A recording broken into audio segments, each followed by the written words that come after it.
Začína to nesústredením a následne na to ospalosťou a na základe toho potom vzniká, keď už to preneseme z toho školského prostredia do pracovného, nebezpečenstvo úrazu. Človek sa nesústredí, skutočne už začína nevidieť zaostrenie a môže to spôsobiť aj úraz. V školstve to znamená, že tie deti už nevnímajú tú pani učiteľku väčšinu časť hodiny, čo im hovorí, a sú také roztržité, nesústredia sa, jednoducho zle to, čo chceme nastaviť v tých školách. Určite ospali. Tak týmto spôsobíme to, že vytvárame prostredie pre deti, pri ktorom sa nedá zdravo fungovať. Otvorené okno ešte neznamená, že sa mi hýbe vzduch. Budú slúžiť skutočne len na to presvetlenie, ale už k nim nemôžem pristupovať ako na prostriedok vyvetrania miestnosti. Jednoducho prirodzené vetranie je nekontrolovateľné, neriadené a práve tou kumuláciou tých nečistôt v tom ovzduší od tej prvej vyučovacej hodiny a v dobrom takom cítení, že však sme vyvetrali a začína ďalšia vyučovacia hodina, tak jednoznačne už pri tej 5. 6. tam už sa veľakrát nedá existovať. V podstatě v první té čtvrthodině jsme překračovali 1500 ppm a dostávali jsme se 2500 ppm, nebyl problém. Objekt byl zateplen s vyměněnými okny. V podstatě jako takový pilotní projekt, kde se rekuperace zavedla a sám mi sdělil, že nemocnost v té školce klesla o 50%. Že na vysvedčení je počet vymeškaných hodín trojciferné číslo. No, ináč to tiež. My sme mali 80 hodín, môj syn má 170 vymeškaných hodín a ide sa ďalej. My ako pedagógovia, my neskutočne znižujeme nároky na študentov, tak niekde to asi začalo. V nesústredivosti detí na základných školách, vleče sa to strednou školou a keďže sú aj vysoké školy bez nejakého prevetrávaného priestoru, tak sme si zvykli, že od tých nesústredených detí už nebudeme požadovať úžasné schopnosti. To je zlé.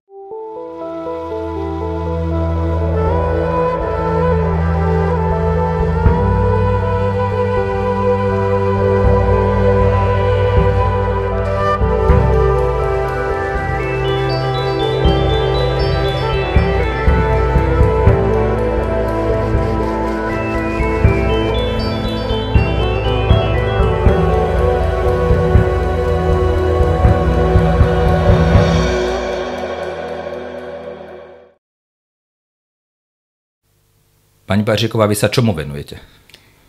Pracovně, myslím.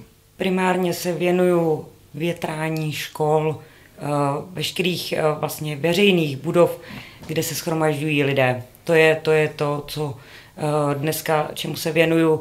Objíždím klientelu, investory, zřizovatele, lidi, kteří přímo užívají objekty a jejich cílem je vyřešit kvalitu prostředí v daných prostorech. A školy jsou tím hlavním, tím největším portfoliem, kterým se dneska zabývám. Školky. Dobrá. Zuzka, ty sa predstav, my teba sme už raz mali v podcaste, ale skús teda ešte raz. Takže ja sa zaoberám vzduchotechnikou jednak na pôde akademickej, jednak na pôde profesnej. Som na pozícii vysokoškolského pedagóga, docenta na Slovenskej technickej univerzite v Bratislave na stavebnej fakulte, konkrétne na katedre technických zariadení budov a som vedúcou zamerania vzduchotechniky.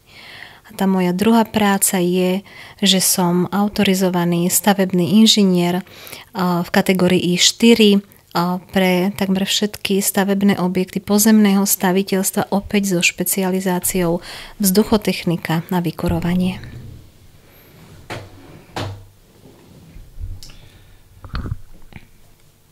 My sa dnes, čo sa vetrania týka, budeme baviť výlučne o tých školách.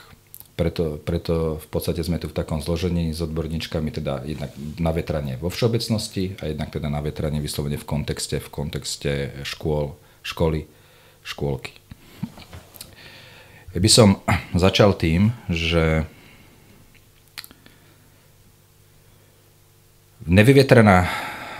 nevyvetraná miestnosť predstavuje nejaké zdravotné riziko. Áno? A ja by som si dovolil najprv ocitovať jeden taký krátky úryvok textu nazvem to z odbornej vedeckej práce, ktorá bola vytvorená v roku už 2014, čiže pred 10 rokmi. A síce bola vytvorená v rámci nejakého projektu na Ústave hygieny Lekárskej fakulty Univerzity Komenského, kde boli autorky pani doktorka Krajčová, Vondrová, Ševčíková a Hirošová. A tam je takáto veta, takýto text. Deti patria k najzraniteľnejším skupinám populácie. Súčasne intenzívne výskumy z oblasti kvality vnútorného školského prostredia odhalili mnohé negatívne vplyvy zvýšeného znečistenia ovzdušia na zdravotný stav detí. Dominujú respiračné symptómy, ochorenia, chronický kašel, dýchavičnosť, rinitída, bronchitída, astma, ale aj konjunktivitída a rôzne formy dermatitídy. Boli zaznamenané zvýšené aktivity imunitného systému detí. Iné štúdie ukázali na vplyv znečisteného ovzdušia v školách na neschopnosť koncentrácie a pozornosť žiakov a tým ovplyvnenie celkovej kvality a efektivity výučby.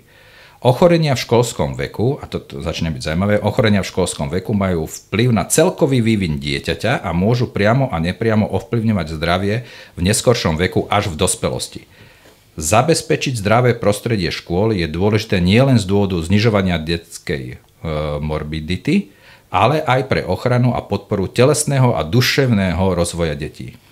Prezentované projekty a štúdie priniesli výsledky poukazujúce na potrebu monitorovania a efektívnej úpravy kvality vnútorného ovzdušia v prostredí škôl. To znamená, pred 10 rokmi bolo zrejmé, a nebola to informácia, nazvem to neznáma, nebolo to, alebo teda stav neznámy, pred 10 rokmi, a napriek tomu, keď sa pristupuje k rekonštrukciám škôl, k zateplovaniu, výmeniu a akýmkoľvek stavebným aktivitám na školách, tak v zásade budeme sa baviť samozrejme o českom prostredí, ale v zásade na Slovensku platí, že až na niektoré lastovičky, ktoré rozhodne teda jar neurobili, v zásade sa toto úplne vynecháva. Teda riešenie vetrania sa úplne vynecháva. Ja by som teraz skúsim, Zuzka, najprv teba. Podľa teba, v čom je zásadný problém, prečo takto dôležitá téma? Čo je dôležitejšie ako zdravie detí? Neexistuje dôležitejšia téma. Áno? Ako je možné, že táto znalosť sa vôbec nedostala akože do vedomia všeobecnej populácie projektantov, zriaďovateľov škôl? Pretože v čase, keď sa začalo s veľkými rekonštrukciami obvodových plášťov stavebných objektov, toto nebol ten pohnutok k tomu, aby sa to dialo. Hlavnou príčinou bolo znak, že začína nárast cien energií a treba ich vlastne spotrebovávať v menšom množstve. Prvý spôsob, ako znížiť spotrebu energie, bolo vlastne utesniť stavebný objekt, obalovú konštrukciu zateplením. To stále nebolo v súvislosti s nejakým vytvorením zdravšieho prostredia. To, čo sa sledovalo, bolo skutočne znížiť náklady a usporiť energie. Znížiť prevádzkové náklady vôbec na chod budovy. Výsledkom bola tzv. Rekonštrukcia prvého stupňa. To poznáme. V podstate v roku 1994 sa na Slovensku komplexne zateplil prvý bytový dom v Bratislave a potom sa to už pekne rozbiehalo, ale zostalo to stále na úrovni zaizolovania obvodových plášťov, výmeny okenných dverných konštrukcií, zatesnejšie, rekonštrukcia strechy, výmena základných rozvodov, ale v podstate nikto si neuvedomil, že na jednej strane sme splnili tú podmienku, že áno, budova spotrebováva menšie množstvo tepelnej energie, pretože nie sú tak veľké tepelné straty v chladnom ročnom období, ale sa zadusila.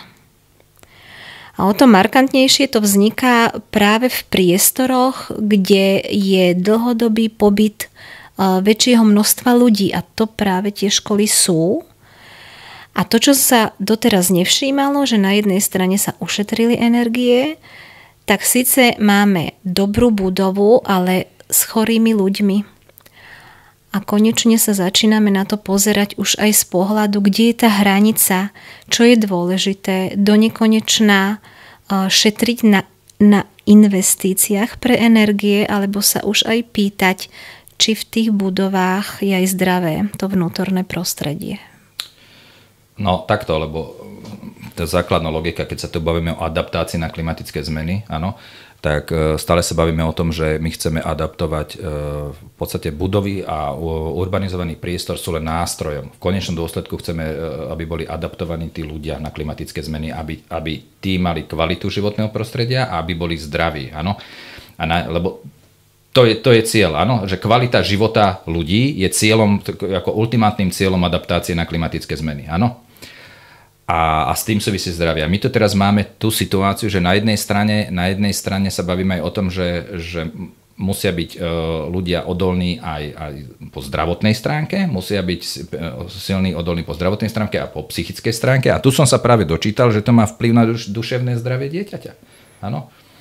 Teraz by som sa spýtal, že v množstve škôl, ktoré už majú nainštalované nútené vetranie v budovách, ste zase ako v Čechách ďalej ako sme my, ale teraz by som skúsil taký, ešte sa spýtam na nejaký kritický pohľad na vec. To znamená, že už ste v takom nejakom režime, že vy by ste boli ako odborníčka na túto tému už spokojná, že takto, na grafe nikde nie je dôležitý akože ten bod, kde sa nachádzam v tom grafe, vždycky ten trend, že či s tým trendom ste vy spokojná. Já nejsem spokojená s trendem v České republice. Řekla bych, že je velmi podobný tomu, co tady říkala paní docentka Straková. To, že se v první řadě řešilo zateplení objektů a výměna oken. Spousta českých škol je v dnešní době pouze zateplená a má vyměněná okna a nevětrá se. Ta změna, která v Čechách nastala v rámci úspor na objektech, je daná financemi a to, co je vlastně vidět na první pohled. A na první pohled je samozřejmě hezká fasáda, vyměněná okna. To větrání je pro investory až ta věc další. A to, že vlastně se hodně začalo přistupovat k větrání, byly dotace, které na to byly uvolněné z Evropské unie a programy, které to podporovaly a nadále podporují. A teraz mi to pripomenulo, že to, čo je vidieť, áno, tá myšlienka, že to, čo je vidieť. Ja som mal rozhovor s jednou riaditeľkou základnej školy, kde som bavili sme sa o téme vetranie, teda, že ako je dôležité, že prečo by naozaj by sa v tých školách tomu malo začať venovať. A ona povedala takúto vec, že je jasné, že tí riaditeľe naozaj musia kvázi v podstate plniť to, čo tí rodičia od nich očakávajú. Ten riaditeľ školy nakoniec nejaký poskytovateľ nejakej služby, kde ten konečný klient je to dieťa, respektíve rodič toho dieťaťa. Áno? A vlastne ona povedala, že na to, aby došlo k osadeniu nejakých vetracích jednotiek na škole, musela to byť tá dotácia, ktorá by bola vyslovene viazaná na to, že za tie peniaze môže byť urobené nič iné, len to vetranie. Že ako náhle by tam bola situácia taká, že z tých peňazí môže urobiť čokoľvek ako keby podľa vlastného uváženia, tak aj tak by nemohla pristúpiť k tomu vetraniu, pretože vzduch nie je vidieť. Pretože že rodičia by ho boli akože zožrali zaživa, pretože by povedali, že za tie peniaze mohla natrieť plot. Ano, je tomu tak i u nás. Opravdu spousta těch investorů a ředitelů, hlavně ředitelů škol, vnímá problém, který má akutní, to znamená, ať řeknu, jsou to výměny toalet, je pro ně přednější, než vyřešit prostředí, kde se shromažďují, kumulují osoby, v tomto případě děti. Opomíjejí nemocnost, opomíjejí a nechtějí ani slyšet to, že vyvětráním prostoru si mohou snížit i nemocnost. Tohle je opomíjeno, protože opravdu bavíme se o vzduchu, který není vidět. A ať se budeme bavit i o tom, že ty obce, města jsou vázaný na nějaký vedení města, protože zřizovatelem školek v Čechách jsou obce a města, tak to jsou zase, a teď to řeknu opravdu možná zabřednu špatně, až i politické volební téma v rámci komunální politiky. Ano, určitě. Jo? Takže to tak je. V tu chvíli u nás nejvíc zabrali vlastně dotace, které byly původně dílčí. To znamená, byly extra dotace, jste mohli města obce žádat na výměnu zdroje, na zateplení, na výměnu oken a mohli čerpat právě i na rekuperaci, na vzduchotechniku.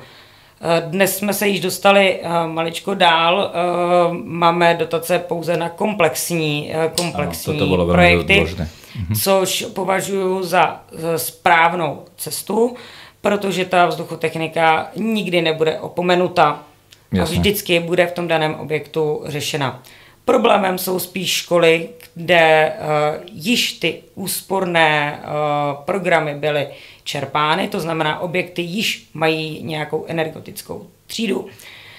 Jsou na tom, jak říkala i paní docentka, velmi, velmi energeticky dobře v rámci zateplení, výměny zdrojů a tak dále, to, co čerpali z těch předchozích let, nebo v předchozích letech. A kdyby nyní chtěli tu vzduchotechniku vyřešit, tak vlastně oni už nedosáhnou na ty úspory, které jsou požadované. To znamená, u nás nastal problém, ano, my máme hezké barevné školy, líbivé zvenku, ano.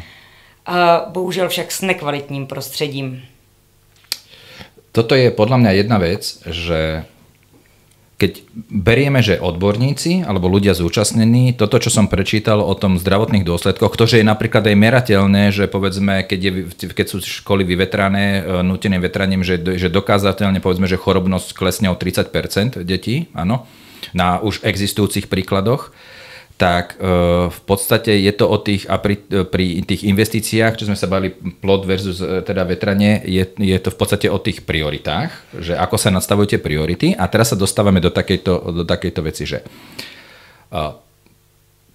ja si myslím, že teda, že drvivá väčšina ľudí si uvedomuje potrebu vyvetranej miestnosti. Áno? Že o tom toto nebude. To je po prvé. Po druhé, ja som o tom 100% presvedčený, že drvivá väčšina rodičov by pre svoje dieťa urobila najlepšie, čo dokáže, vie podľa najlepšieho vedomia a svedomia. Áno? To znamená, že na prvý pohľad sa javí nelogické, ako je teda možný dôsledok, že sa tie rekuperačné, alebo teda vetracie, to je dôležité, že vetracie jednotky nemontujú, keď je jednoznačne ich, nazvem to, zdravotný benefit pre tie deti. No a ja mám teda takúto odpoveď na to, že podľa mňa je to preto, lebo všetci žijú v tom, že veď to okno, lebo to okno je veľké. V tých školách kvôli presvetleniu tie okná sú veľké. Áno? Takže to znamená, že celý ten systém je založený na tom, že všetci žijú v presvedčení, že tie okná to naozaj vyvetrajú. Áno? A teraz by som chvíľu prešiel k jednej veci, že skúste porozprávať, teda aká je, toto bola tá domnienka, taká, že je vyvetrané, áno. A teraz sa poďme pozrieť na merateľnú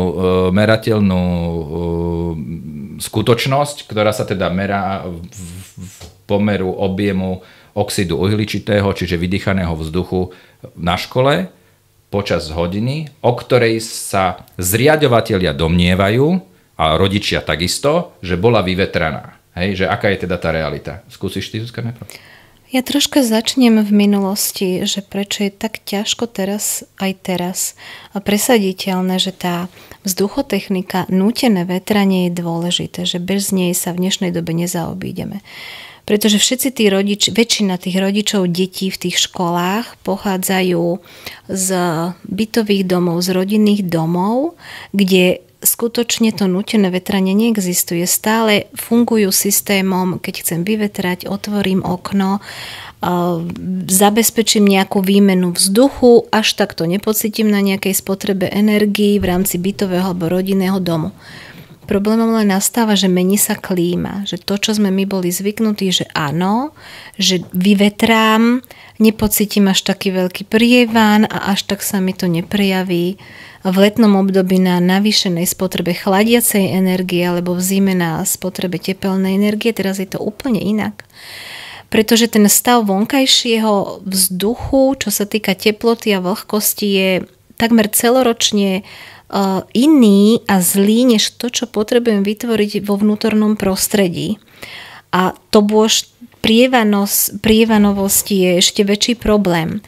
Takže my musíme naučiť ľudí a možno počnúť s tým rezidenčným sektorom a potom sa to prenesie aj do týchto objektov, kde tí rodičia majú stále hlavné slovo na to, akým spôsobom upraviť triedu, naučiť ich, že okenné konštrukcie, otvorové konštrukcie budú slúžiť skutočne len na to presvetlenie, ale už k nim nemôžem pristupovať ako na prostriedok vyvetrania miestnosti.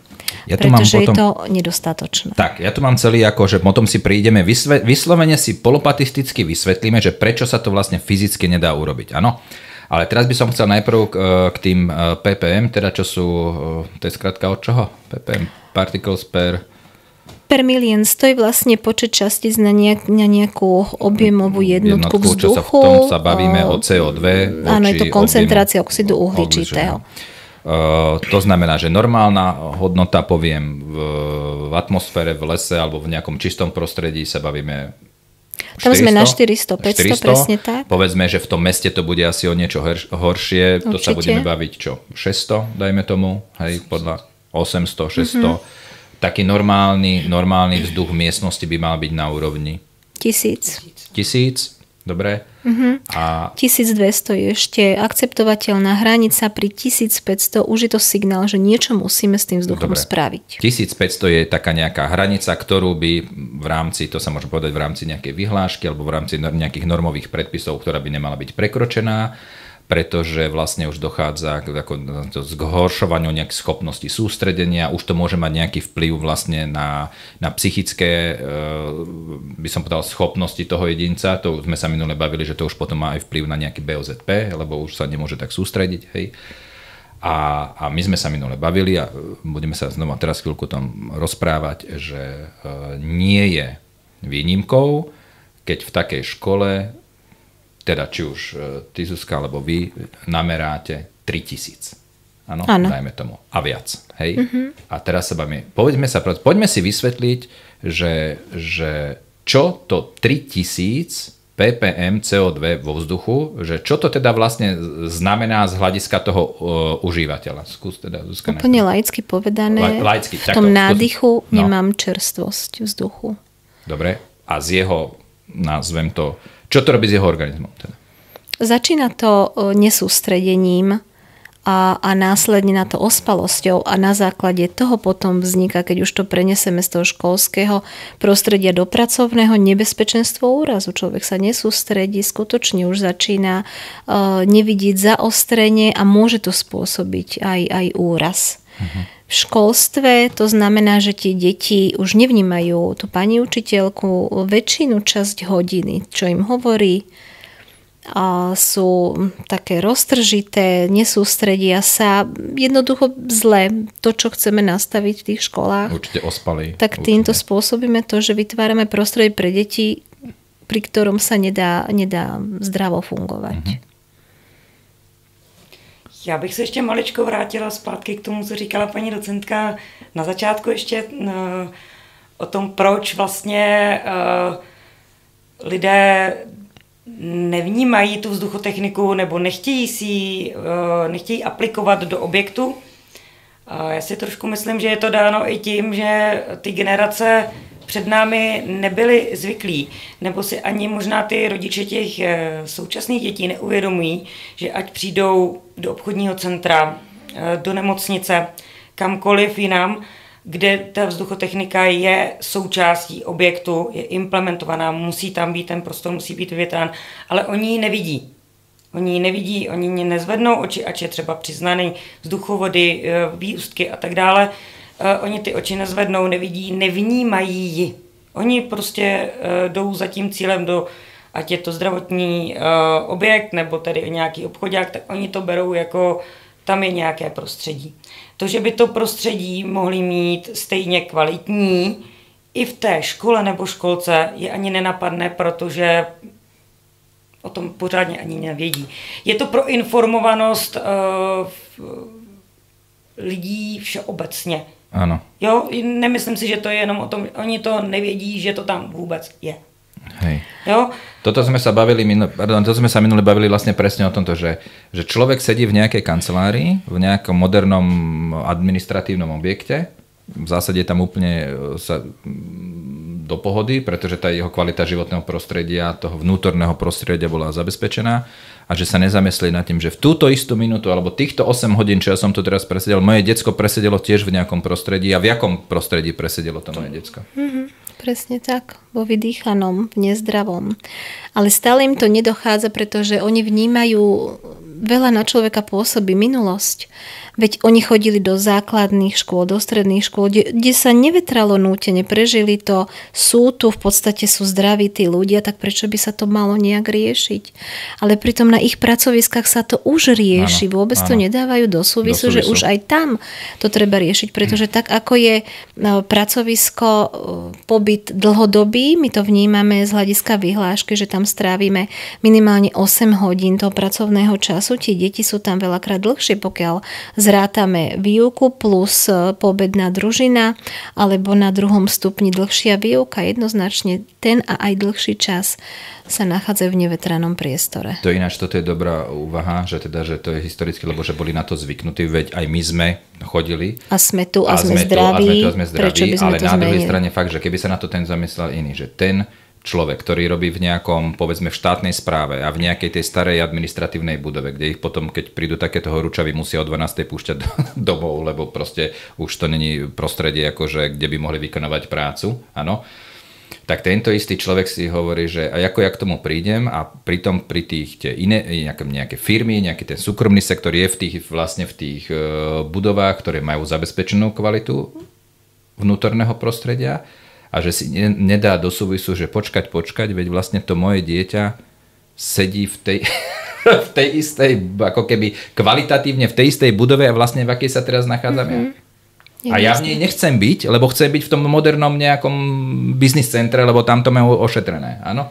Lenže na a pre svoje dieťa nechcem. On takto neuvažuje, podľa mňa, lebo si to neuvedomí. Nie, neuvedomuje. Je mu je dobre v kancelárii. Je to o té informovanosti všeobecně všech lidí.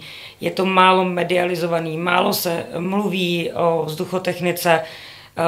Pro mě, jako pro člověka, který jezdí mezi plné lajky, lidi, kteří nevědí vůbec, že by nějakou vzduchotechniku vůbec měli mít, a vysvětlovat jim, proč by ji měli mít.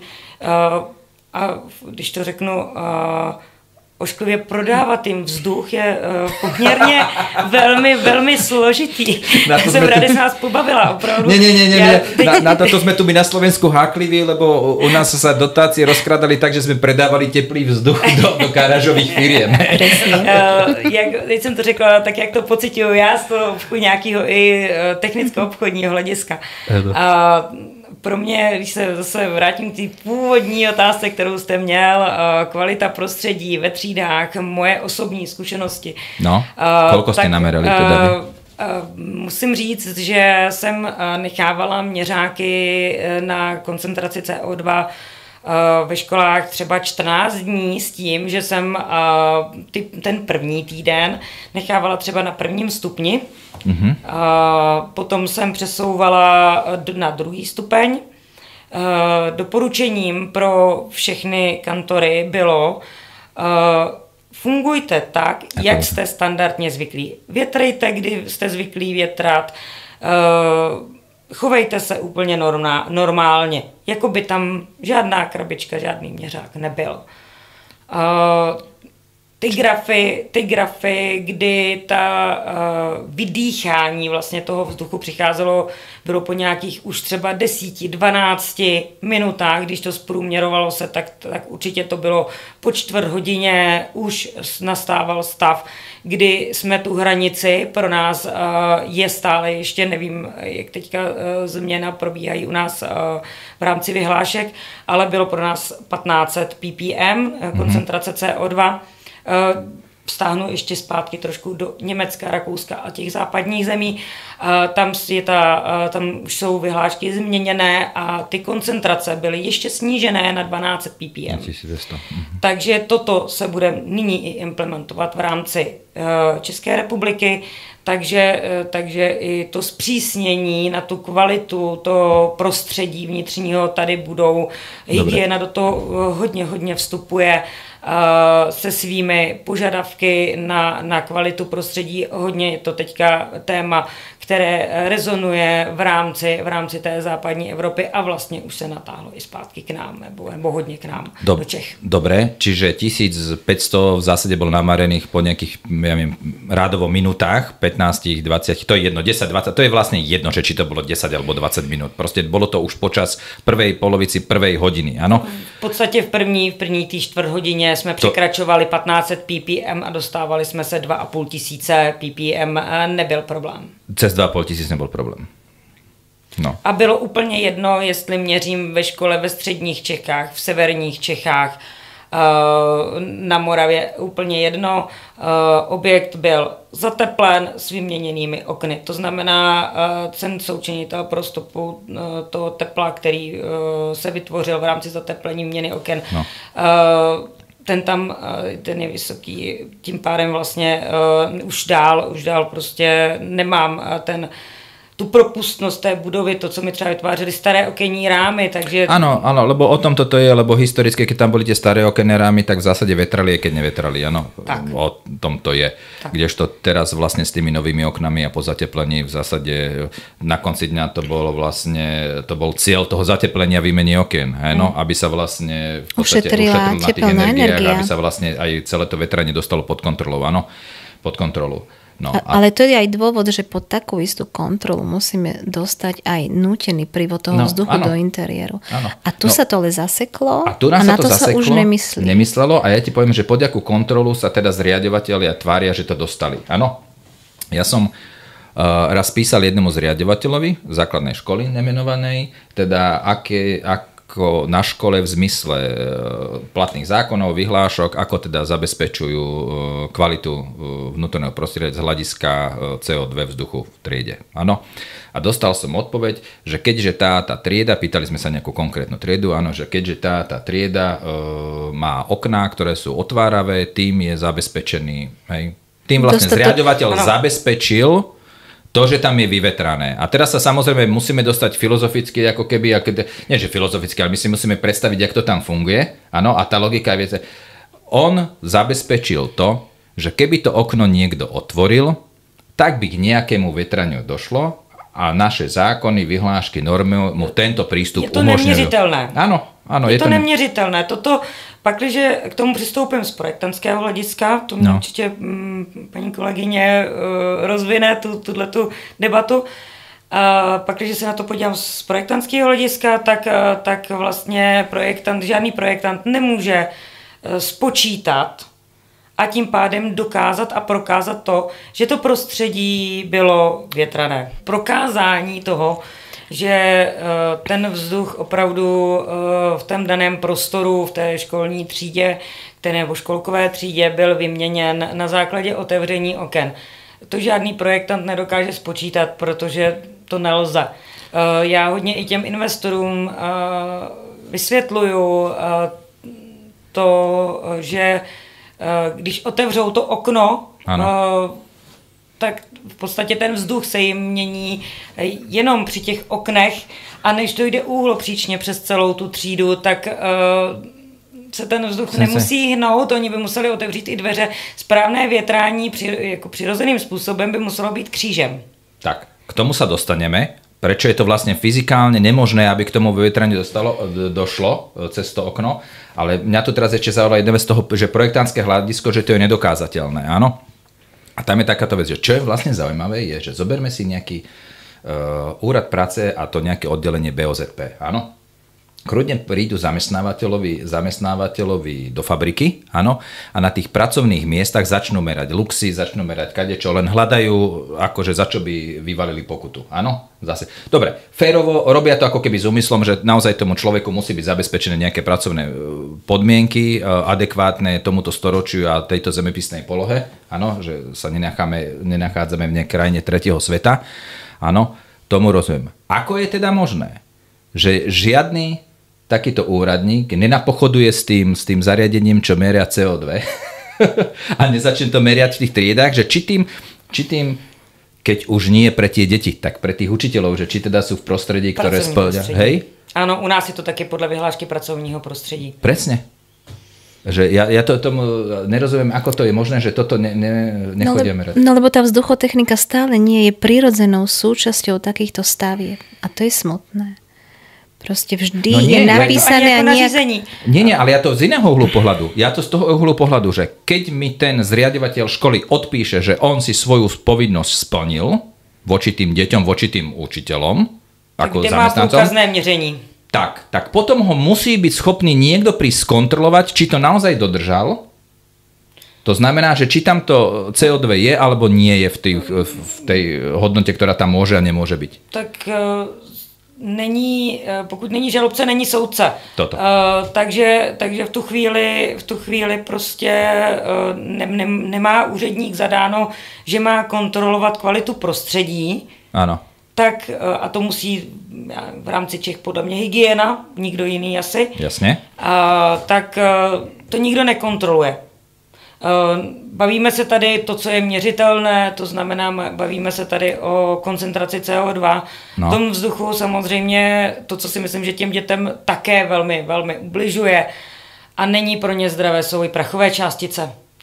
Nejsou viditelné, ale opravdu jako na ty dýchací cesty mají velký vliv, řešíme spoustu dětí, které mají problémy s dýchacími cestami, musí jezdit na ty ozdravné pobyty a různé další věci. Nikdo se nezajímá o to, že ve chvíli, kdy jsou koncentrováni v nějaké jedné místnosti, že i toto je složka, že nikdo ji nevidí. Áno, ale to sa vracame stále k tomu istému. Ten vzduch nikto nevidí a to je jeho zásadný problém. Áno, neviem, či teda môžem vypúšťať. Je o nějaké reklamě, nebo teď jsem se vyjádřila až jako reklama, zmedializovat informovanost jak těch zřizovatelů, tak těch rodičů, aby se, možná nechci vytvářet strach v těch rodičích, že ježišmarja, musíme se bát, protože samozřejmě pak se nám bude rozšiřovat nemocnost a když prostě nebudeme větrat.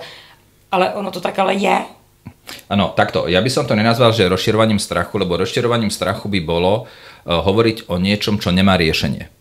Áno, lebo táto situácia má riešenie, lebo v podstate ja keď viem niečo vyriešiť, není dôvod, aby som sa toho bál. Áno? Oni řeší ale jenom příčinu, nebo až důsledek toho, že jim přijde dítě domů a je nemocný.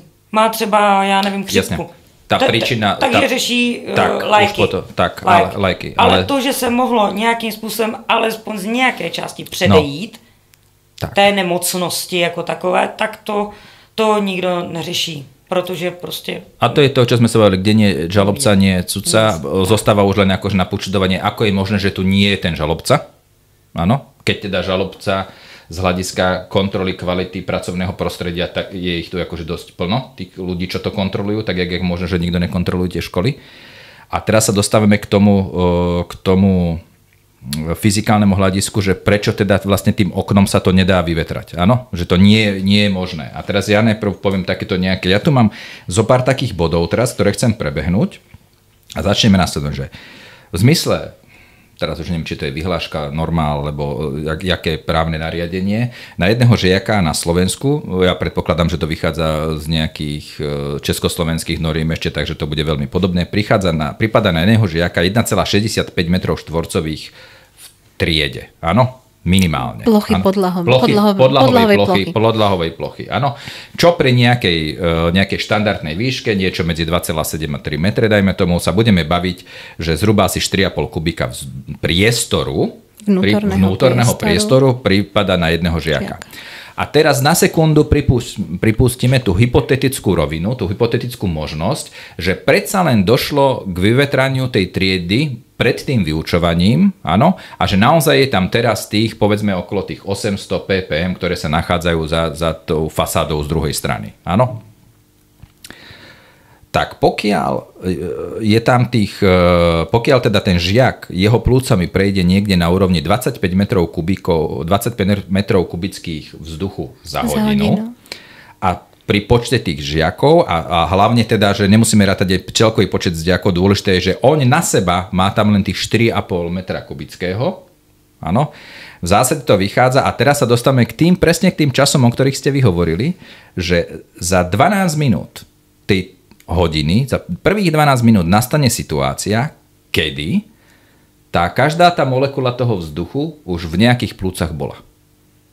Áno, lebo už tých 12 minút i to je tých 25 metrov kubických na tých 4,5 metra kubického, ktoré tam pre ňoho bolo vyčleneného. Áno. To znamená, ďalších 33 minút vlastne dýcha niečo, čo už niekto pred ním dýchal. Áno.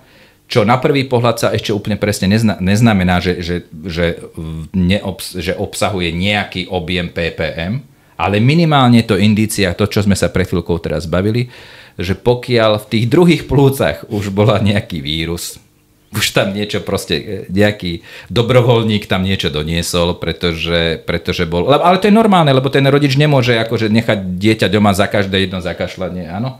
A týmto práve, toto je ten moment, na základe ktorého sa vysvetľuje, že vy teda tvrdíte, že v podstate zníženie chorobnosti po kvalitným vetraním sa bavíme o 30%.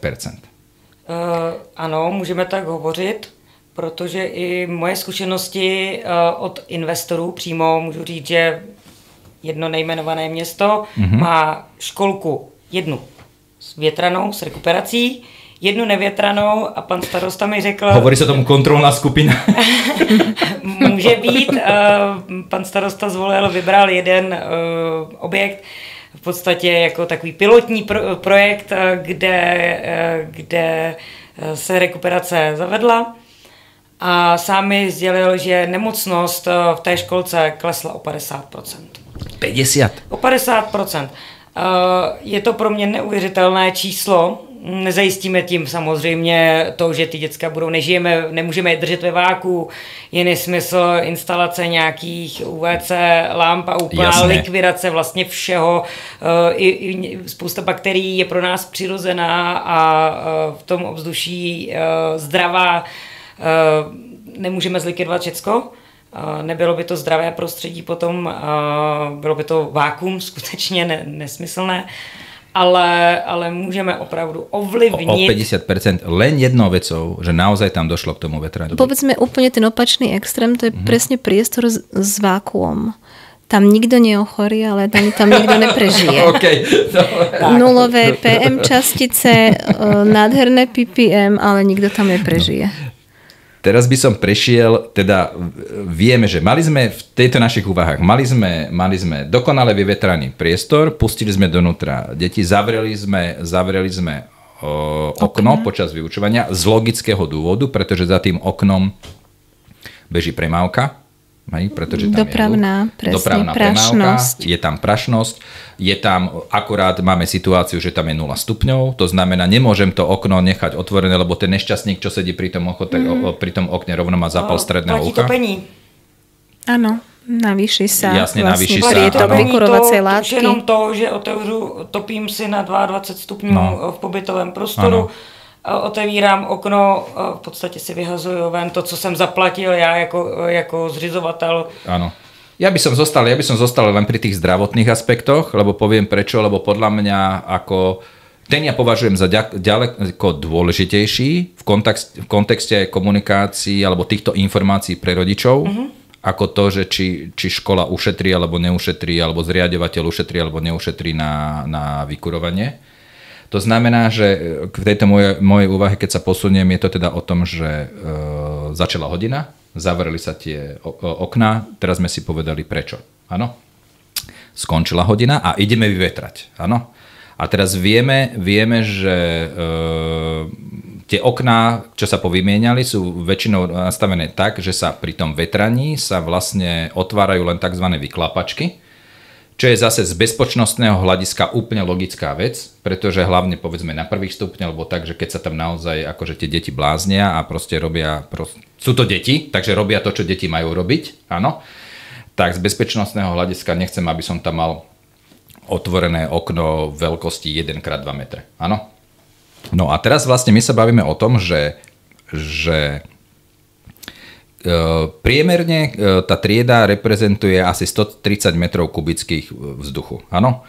A keď som to prerátal na tých 10 minút, a ja som to raz tak meral, že vlastne tá vyklapačka, že koľko je vlastne otvoreného priestoru, a toho otvoreného priestoru je vlastne, to je vlastne len tá fuga otvorená, tá povedzme 15 cm fuga, a keď som to pri tých klasickej triede 6 oknách zrátal, tak som zistil, že toho priestoru je tam zhruba 1 m štvorcový.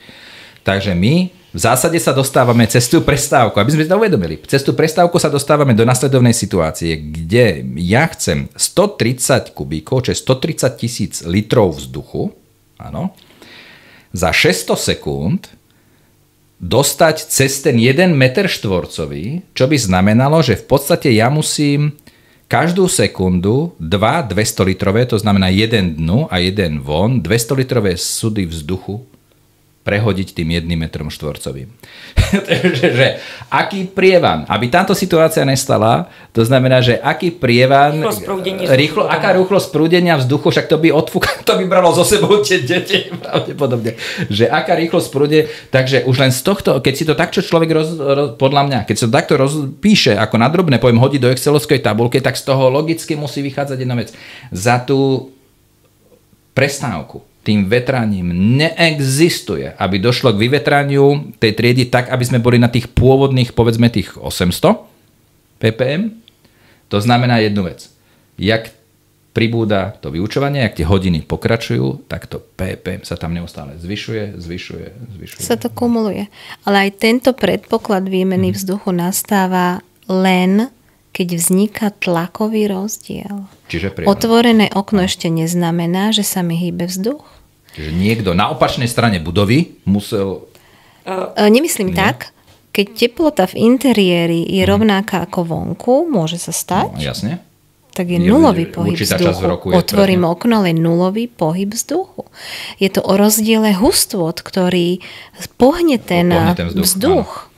A ten vietor vzniká v zásade rozdielom tlakov. Vietor je druhotný. A no ale nie, ale myslím, že na tom princípi, výmena vzduchu, pohyb vzduchu v atmosfére, voláme to vietor pracovne, áno? To znamená, a ten vzniká na základe rozdielov tlakov. To znamená, že aj v tej triede by musela by nastať situácia, že vonku je iný tlak, ako je vnútri. Určite. A to, aby to fungovalo presne na výpočty, tak to je len na pár dní v roku, že sa toto deje. Jednoducho prirodzené vetranie je nekontrolovateľné, neriadené a práve tou kumuláciou tých nečistôt v tom ovzduší od tej prvej vyučovacej hodiny a v dobrom takom cítení, že však sme vyvetrali a začína ďalšia vyučovacia hodina, tak jednoznačne už pri tej 5. 6. tam už sa veľakrát nedá existovať. A možno trošku preskočíme, stále hovoríme o triedách, ale my začíname na fakulte robiť výskum s telocvičňami. A to už, tam sme na hodnotách 6 000, nám už tam merače odchádzajú, čo to nestíha, nenamerá to už, končí. Počkaj, myslíš? Keď v telocvični, v tej veľkej telocvični. Vo veľkej telocvični po 3. vyučovacej hodine a samozrejme čím starší žiaci, tým väčšia metabolická produkcia, oveľa ťažší vzduch, 2 malé axiálne ventilátory v okienkach niekde pod stropom alebo pod strechou a tam sme na 5-6 a merač nám ako vypína, že už nenamerá viac po 3. vyučovacej. Musím souhlasit. Praktická zkušenost z procházení objektů, protože neřeším samozřejmě jenom třídy, ale řeším celé komplexy. To znamená jak třídy, tak tělocvičny, tak kuchyně, jako technologické procesy. Tak začnu těch tříd, u kterých jsme byli, vstoupíte do vyučování, protože potřebuju projít každou třídu a opravdu tu ráno, čím vyšší ročník, vstupujete do té třídy, tak při otevření dveří dostanete opravdu od toho vzduchu.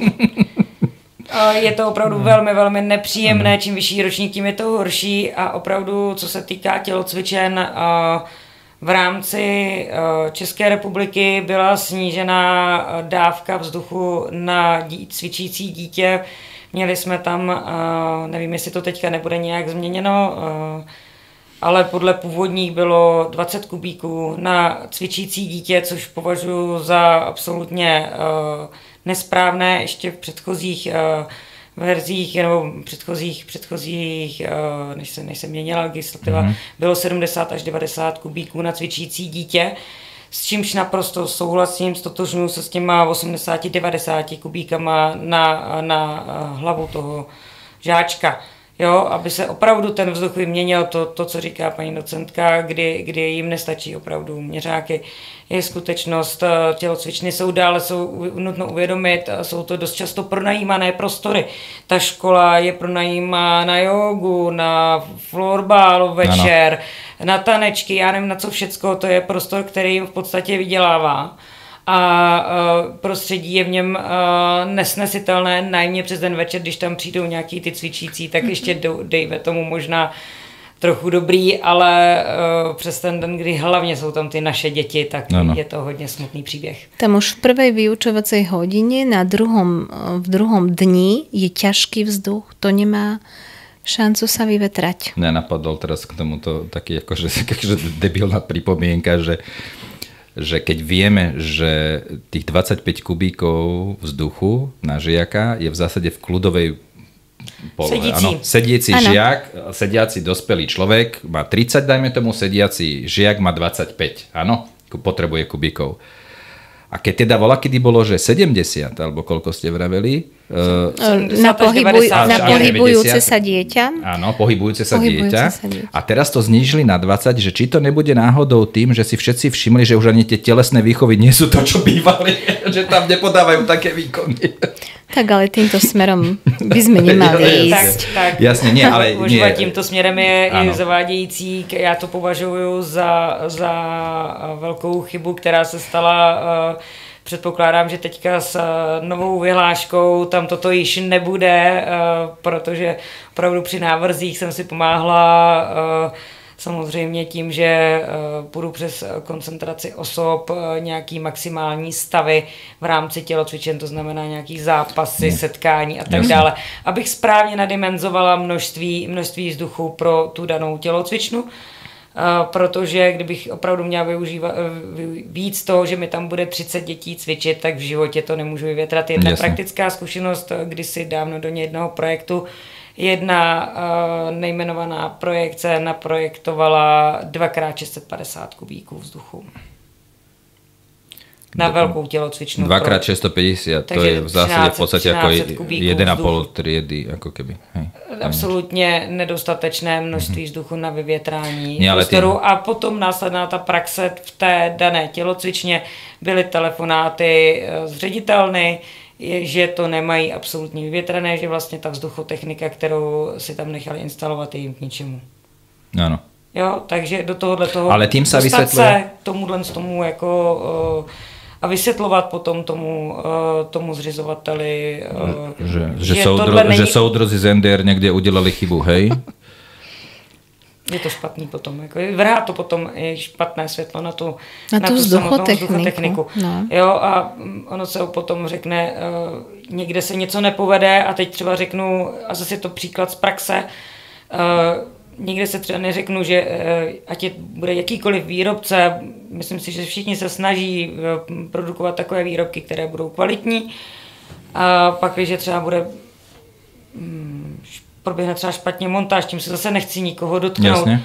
Může se stát nějaká chyba, všichni jsme lidi, ale pak se neřekne, nehledá se ta příčina, ale všeobecně z té laické veřejnosti řekne, že rekuperace je špatná. Ať je kdekoliv, tak je prostě špatná. Jo, takový je pohled laické veřejnosti. Je jim úplně jedno, jestli tam, že si to nedokážou vysvětlit, nemají ty znalosti. V podstatě běžní lidi úplně přestají vnímat fyziku jako něco, s čím se setkávají dnes a denně. Mm-hmm. Je to v podstatě aplikovaná fyzika pro běžný denní režim. A oni ji nevidí a tím pádem vnímají potom jako cokoliv se stane, nic takového, tak rekuperace, vzduchotechnika, to je zlo. Jo, a už pak to vrhne prostě celkově a pak už třeba ani v celém tom městě nechtějí, protože ředitel odvedle řekl, že je to špatně. Zuzka, ty akožto teda projektant alebo docent od Zlata, s takýmto si sa niekedy stretla? Určite áno, ale ja sa bijem stále za tú osvetu. Treba stále o tom hovoriť.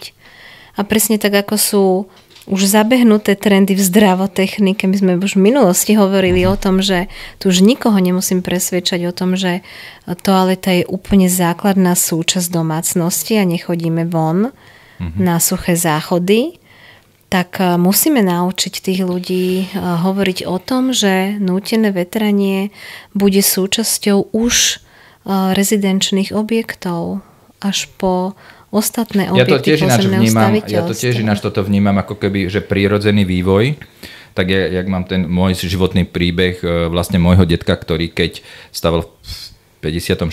alebo kedy dom, tak vlastne bolo, že celú výplatu minul na to, aby zamuroval trúbky. A v tej dobe v podstate to bolo o tom, že nebolo bežné mať v domácnosti alebo v dome nebolo bežné mať vodu. Áno. To znamená, babka bola z toho úplne nešťastná, lebo že však vodu majú len veľkí páni, že prečo minul celú výplatu na to, že na tie trúbky, ktoré nikto nikdy nebude používať. Áno. Potom prešlo veľmi málo rokov, lež teda už bolo, že chvála Bohu, že sme to tam dali, lebo už je to štandard. Áno. A toto bude určite aj s tou vzduchotechnikou, to je presne ten istý akože modus operandi, že aj tá vzduchotechnika sa stane postupne úplne prirodzenou súčasťou. Čo mne na tomto celom vadí, čo sa týka tých škôl, je nasledovná vec, že tie deti rastú strašne rýchlo. A strašne, viem to na svojich deťoch, strašne rýchlo proste. Môj syn bude mať zajtra 18 rokov. Takže tie deti rastú strašne rýchlo. Áno. A vlastne každý jeden vyplitvaný rok, kým sa toto nerieši systémovo, hej, znamená, že zase nejaké ďalšie dieťa si to tým prešlo, že presedelo v tej triede proste v nekvalitnom prostredí, plus mali sme na ňo nároky ako rodič a tu budú samé jednotky a neviem čo, hej, že furt nároky sa kladú, ale to, že to dieťa pomaly si vypichlo oko, lebo zaspávalo nad písomkou, tak ako mohlo ešte riešiť akože dobrú známku, toto nikto nerieši, pretože veď zriaďovateľ povedal, že sú tam okná, áno? A ešte tuto vstúpim ako rodič. Úplne sme si zvykli, že na vysvedčení je počet vymeškaných hodín trojciferné číslo. No, ináč to tiež. My sme mali 10 hodín, môj syn má 170 vymeškaných hodín a ide sa ďalej. No, ja ťa poznám zo strednej, ty si možno mala aj 0. A to mi ešte povie... Ja ťa poznám, ty si mala aj 0. A to mi ešte povie, mami, však majú aj 200 a 300. No. Pravdou je zase pohled rodiče, pohled matky dvou pubertálních dětí. No, poďme z pohľadu rodičov. Z pohledu rodiče, který je zatížen touhletou problematikou. Áno, z pohľadu rodiča, ktorý vie, o čo tu ide. Tak. Moje děti nemají tolik zameškaných hodin, zdaleka ne.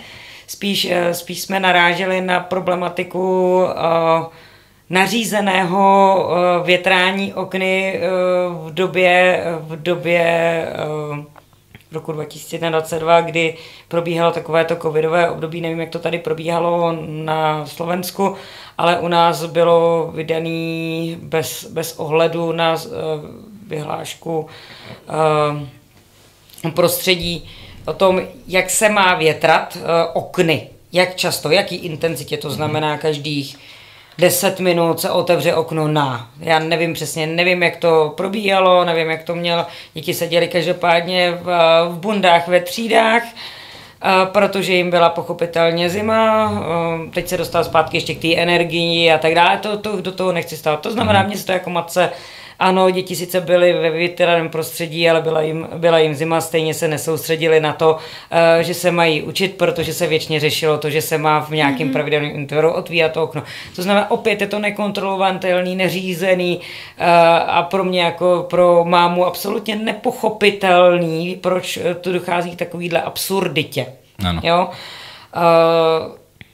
Pakliže vstupuju do těch tříd, vidím, jak ty děti fungují, vidím, co po nich chceme jako rodiče, co po nich chtějí kantoři, chceme samozřejmě, aby nějakým způsobem se hýbali, aby se učili, aby dělali něco vždycky navíc, tak to, že vstupuju do prostředí, kde lapu po dechu, jako dospělý člověk a měla bych se tam těšit. Když bych si představila, že jsem tím dítětem, tak já se přeci těším, že tam mám ty kámoše. Dneska máme, já nevím, něco, co mě baví, nějaký kroužek nebo něco a nějakým způsobem mě to by to mělo to dítě motivovat se tam těšit. Tak i přeci to, že se tam budu cítit dobře a bude mi ten mozek fungovat. A to tam nevidím. Toto je jedna záhada pre mňa. Toto bol ten moment, že keď človek vstúpi do tej triedy. Áno? A to si myslím, že to práve pedagógovia zo škôl vedia presne povedať, lebo to dieťa je v zásade v tej triede ako keby aj počas tej prestávky. Oni to nevnímajú. Ale ten učiteľ prišiel od niekiaľ a otvoril tie dvere a dostal tým vechťom do ksichtu, doslova do písmena. Vědí to, protože ve chvíli, kdy otvírají mi ty kantoři ty dveře, no to vidí sedmáci, osmáci, deváťáci. Ano, ty dětičky jsou v pohodě, no ale potom tak ty devětáci to už je problém, no? Od té 7. třídy je to opravdu hodně drsný. Nebodaj čisto chlapčenská třída. No. A je to takový jako drsný. Ale pro mě jako pro mámu je to smutný příběh. I z praxe zase uvedu jeden příklad. Moje děti končí v podstatě v následujícím roce základní školu a v roce 2020 se vybrala ta škola, ne mnou, ale starostou města, že se udělá pilotní projekt větrání, fotovoltaika a jaký prostě energetický úspory. Dotace na to byly v rámci Čech a tak dále. Výsledek je takovej, že projekt se válí někde na městě v šuplíku. Vzduchotechnika ani fotovoltaika nebyla instalovaná. A moje děti se mě ptají, maminko, kdy to tam budeme mít? Kdy budeme mít tu vzduchotechniku, tu rekuperaci v té škole? Tam se nedá bejt, mami. Proč nezavoláš na město? Zavolám, ale už ani nevědí, že to tam mají. Smutný příběh a nemyslím si, že je jedno, jestli jsem v Čechách nebo na Slovensku. Bohužel tenhle ten problém není o tom, že by se o tom třeba tolik možná nemluvilo, ale ty zřizovatelé jako takový se o to nezajímají. Je zajímají úplně jiné věci, které budou, a vracíme se zpátky na začátek tématu. No, jasne. Nezajímá je to. Protože školstvo nie je komerčný priestor. Nie, oni to vnímají akorát. A teď to teda, zpátky do politiky, protože se s tím setkávám před volbami, kdy vědí, že je 30 dětí ve třídě, to má krát 2 rodiče, plus prarodiče, všichni jsou to potenciální voliči, klidně to potom, vystřihněte. No toto tam právě zostane. tak oni to potom vnímají, takže ano, v tu chvíli někteří jako si řeknou, tak to by bylo dobré, ale rozhodnout se, jestli udělám osvětlení a chodníky. Lebo tie sú vidno. To sme zase pri tom, to je ten namalovaný plot, bude vidno. Dokola a bavíme se, vracíme se zpátky k tomu tématu. Pro mě jako pro mámu utrpení, protože oželím do těch měst v rámci Čech, když se rozjedu a i když se rozjedu tady po Slovensku, tak vidím, že těch peněz do vyzáží měst, domů, ulic, silnic se investuje stále, ale ne do dětí. Ano. To je to, do té perspektivy, která je naše, je to naše budoucnost, to je to, co tady po nás zůstane. Děti. Všecko ostatní je pomíjí, ale děti jsou naše budoucnost a zanedbává se, a aspoň za mě v rámci České republiky je zanedbávaná rodina jako celek. Hej. No veď to je taká tá prúpovídka, nie? Že asi idú voľby vo vzduchu cítiť asfalt. Hej. Koukám, že všude je to stejné. Áno, lebo ten asfalt je vidno. Hej. Ten asfalt je natretý plot, alebo vymenený plot, alebo čokoľvek. No, cesty, cyklochodníky, parkoviska. Ale to je jak my sa tu bavili s odborníčkou na modrozelenú infraštruktúru a teda presne hovorila, že super, že my už robíme cyklochodníky a my ešte nemáme poriešenú kanalizáciu. Akože, a že len zase tá kanalizácia není až tak vidno, jak ten cyklochodník. Ano, opět je to ta stejná sféra, kdy všichni vědí, že tam možná někde dole něco je. Ano. Ale není to vidět, vlastně mu to smrdí, hlavně nás to nezajímá. Jo, odsunou to. A to stejný je tohle. S tím vzduchem. Je to nějaká trubka někde schovaná a jestli tam je nějaký ventilátor, tak je to nezajímá. Není to vidět, nezajímá je to. Poviem dopad tohoto celkového názoru. Opäť dúfam, že si tým neuškodím. U nás na stavebnej fakulte nastáva transformácia katedier do ústavov. Áno. Prečo to nie je teraz dôležité? Ale ten prvý nástrel názvov ústavov, ktoré katedry by sa mali spojiť, bol taký, že sme si príbuzné disciplíny a my jednoznačne musíme fungovať so stavebnou konštrukciou. To znamená, je tu katedra konštrukcií pozemných stavieb plus katedra architektúry a my katedra technických zariadení budov. A ten primárny návrh bol o tom, že sa to bude volať Ústav architektúry a konštrukcií pozemných stavieb. A ten vývesný štít toho TZB zmizol. A my priamo na stavebnej fakulte musíme neskutočne presadzovať.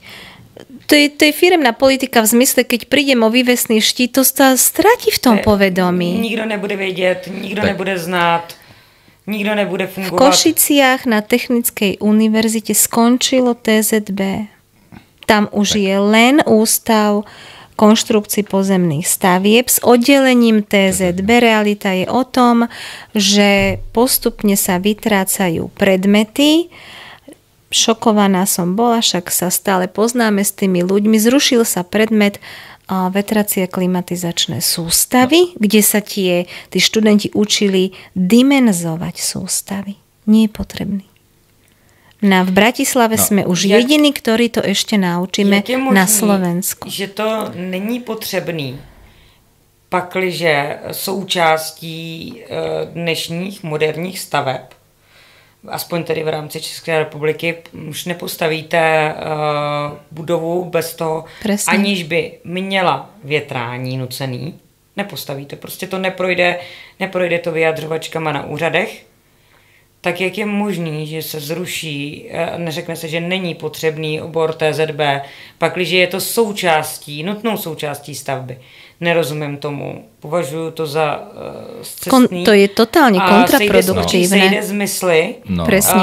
V tu chvíli ten obor nebude, ty děti ani nebudou vědět, že by se na ten obor mohli hlásit. No. Ako máme presvedčiť laickú verejnosť, že sme dôležití? Ty si ma teraz normálne akože šokovala, to neviem úplne sprocesovať, to, čo si mi práve povedala, z jedného dôvodu. Že toto všetko, čo tu teraz my robíme, jak je to dôležité? Je o tom, že potrebujeme vysvetliť architektom, že v kontexte klimatickej zmeny musím na budovu nahliadať nielen ako na peknú obálku, esteticko-výtvarný prejav nejaký, hej, ale ako povedala profesorka Vítková, teda, že ubrať z toho architektonického ega, áno, a začať sa viac sústrediť na tú konštrukčno-technickú stránku veci, to znamená postaviť tú budovu tak, aby tých energií potrebovala čo najmenej a zároveň vedieť, ovládať tú technológiu, ten zbytok tej energie, ktorú teda potrebuje, aby bola zároveň zabezpečená kvalita vnútorného prostredia, že tí architekti by sa mali stať ako keby nositeľmi tej myšlienky, že to TZB je nedeliteľnou súčasťou a tí architekti by mali základné koncepty ovládať. A ty mi vlastne teraz hovoríš, len takto ako Mírnik z Dýrnik z uprostred rozhovoru na úplne inú tému, mi vlastne chrstneš do ksichtu, že to nie je, že my ideme teda že vzdelávať architektov, a ty mi vlastne povieš, že v podstate akože odbor TZB ako taký, akože sa vypúšťa ako myšlienka na stavebnej? Toto nedopustíme a toto je ten náš boj, ale je to absurdné. My tu chceme vlastne naučiť bežnú laickú verejnosť, že sme dôležití. A pritom na akademickej pôde sú ľudia, ktorých musíme opäť presviečať, že sme dôležití. To znamená jednoznačne, minimálne ja a naši ľudia na našej katedre spravíme všetko preto, aby tam ten názov zostal, pretože hovorím, ako náhle zmizne názov, zíde z povedomia, presne tak. Jako jsou v dnešní době zvyklí lidé přijít do objektu, rozsvítit si, mít splachovací záchod, tekoucí kohoutek a tak dále, tak v rámci stavby rozvody vzduchu jsou běžnou součástí a opravdu ta vzduchotechnika, i když se vrátím historicky, byla řešena v nějakých objektech v rámci třeba krytů vojenských a tak dále, když se vrátím hodně do historie. A pak byla samozřejmě nemocnice, velké obchodní centra a tak dále. Tam to bylo běžnou součástí stavby, kde to nebylo zvykem, jsou rodinné domky, tam to opravdu zvykem nebylo. A teprve někde od, řekněme, po těch 90. letech, kdy se začaly vyvíjet první rekuperační jednotky pro rodinné domy, tak se to postupně začalo stávat běžnou součástí i té bytové výstavby. Vzít to a zmuchlat to jako papír a zahodit to, že to vlastně není potřeba, nechápu. Ja by som povedal, že ja by som od tejto témy odišiel teraz, v zmysle toho teda, že toho zániku TZB z jednej, lebo to by bolo akože na samostatné 2,5 hodiny, dajme tomu, áno? Lebo to akože, ešte som to nesprocesoval, tú myšlienku, že tak by to malo byť. Nebude to tak. Myslím, že sme dosť silní aj s argumentami, aby sa to nestalo. Je smutné, že to niekto vymyslel. Toto som chcel povedať. Ja som nesprocesoval ani ten fakt, že to niekto vymyslel. To, že sa čo udeje, to je druhá vec. Či udeje, neudeje, to je druhá vec. Že tá blbosť niekoho vôbec napadla. Tomuto nerozumiem. A ináč, čo sa týka ešte toho, že sa bežne používa, teda že sa stane bežnou súčasťou, nadviežem na takú paralelu s tým kantorom, ktorý vstupuje do triedy a otvára teda tie dvere tej triedy, kde je proste, 39-takov, áno. Tak to je, že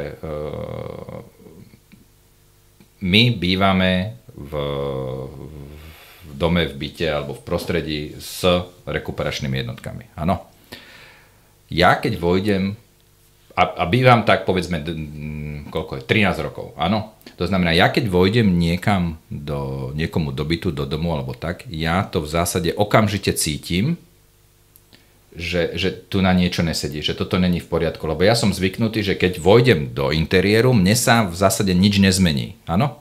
Z hľadiska CO2 alebo z hľadiska vydýchanosti, tak nie, že by som bol schopný nosom merať CO2, ale z hľadiska vydýchanosti mne sa zásadne nič nezmení. Kdežto v akoľkovom dome, byte, proste v bytnom prostredí, to by musel byť naozaj disciplinovaný otvárač okien, áno, ktorý aby zabezpečil, aby vlastne naozaj tam bolo stále tak vyvietrané. Ja mám teda tú skúsenosť, že vo väčšine prípadov, keď vstúpim do priestoru, kde tá rekuperácia nie je, tak viem, že ten vzduch je tam inej kvality ako dobre, férovo, a tam sa povedal, že ja to viem pri bytoch, tak čo potom ten kantor, vstupujúci do toho priestoru s 30 mladými mužmi v nevyvetravom priestore, ako je možné, že títo nebijú na poplach? Zvykli si na to.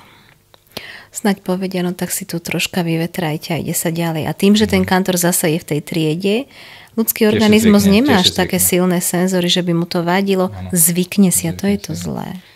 Můžou to řešit samozřejmě a bijou se za to. Za měřáky CO2 v každé třídě, vteřinky, jako školní třídy, je to úplně jedno, které by měly vyhodnocovat to prostředí. A samozřejmě oknaři by to nejradši propojili s tím, že ve chvíli, kdy se zvýší koncentrace, se automaticky začnou otevírat okna. Nepovažuji to za správnou myšlenku. Neřeší mi to ten problém, vraceli bychom se zpátky. Nie, to by sme sa vracali hej, lebo my potrebujeme ten ventilátor, inak sa to neudeje, pretože keď není tlaková strata, musí byť ventilátor. Tlakový rozdiel. OK, tlakový rozdiel, tak. Ale ta myšlenka toho, že se toto začne standardně měřit a budou muset ty investoři to prokazovat v rámci České republiky, tak tady tyhle změny by měly nastat. Snad již na západě toto je funkční. A to znamená, že ve chvíli, kdy se jednoznačně bude prokazovat, protože my třeba v rámci, a teď skočím trošku k bytovým domům, v rámci společenství vlastníků třeba, musí v dnešní době proukazovat spotřeby třeba za vytápění a za vodu. Každý měsíc pravidelně. Ano. Ve chvíli, kdy toto zavedou na kvalitu prostředí a začne se každý měsíc, každý týden, každý den ukazovat, že ty koncentrace těch škodlivin v tom prostředí jsou překračovány, tak není jiné řešení, než přistoupit k větrání těch prostor. Áno, je to tá jedna vec. Ale je to teda riešenie, nazvem to zákonnou úpravou nejakou, áno? Čo je trošku potom ale zase smutné, lebo keď sa niečo nakáže akože povinne zo zákona, ľudia potom majú ambície furt niečo obchádzať, lebo bolo by jednoduchšie, keby to pochopili dobrovoľne.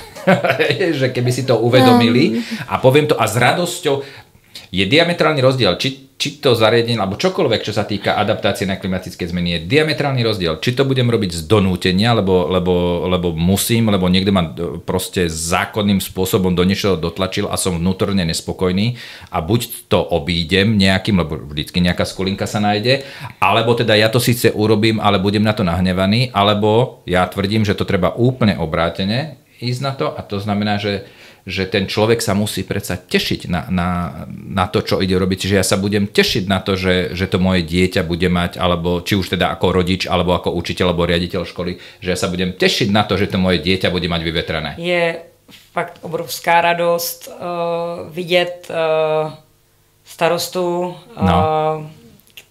který vám volá a říká vám, pojďte se podívat, přijeďte se podívat, máme to od vás realizované, je to funkční, my jsme strašně šťastní, jak to vypadá, jak to funguje, jak jsou tady, jak si nikdo nestěžuje, jak ty děcka jsou v pohodě.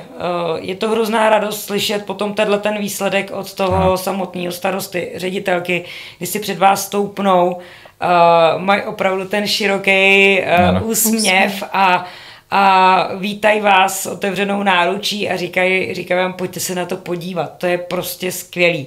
A to jsou takový ty, já bych řekla, osvícený starostové, starostky, ředitelky, který prostě za to bojujou pro ty děti. Já si myslím, že by to bylo i o nějaký osvětě v rámci ředitelů škol, kdy prostě v rámci nějakých jejich meetingů, který oni mají, že jo, v rámci, já nevím, krajů, nebo já nevím, jak to mají, jsme třeba nějaký celostátní, kdy by tato osvěta v rámci vzduchotechniky, větrání měla nastat. Nemusí to být shot nebo přednáška na 1,5 hodiny, ale může to být prostě na půl hodiny, kdy se jim řekne proč, pojďte to řešit.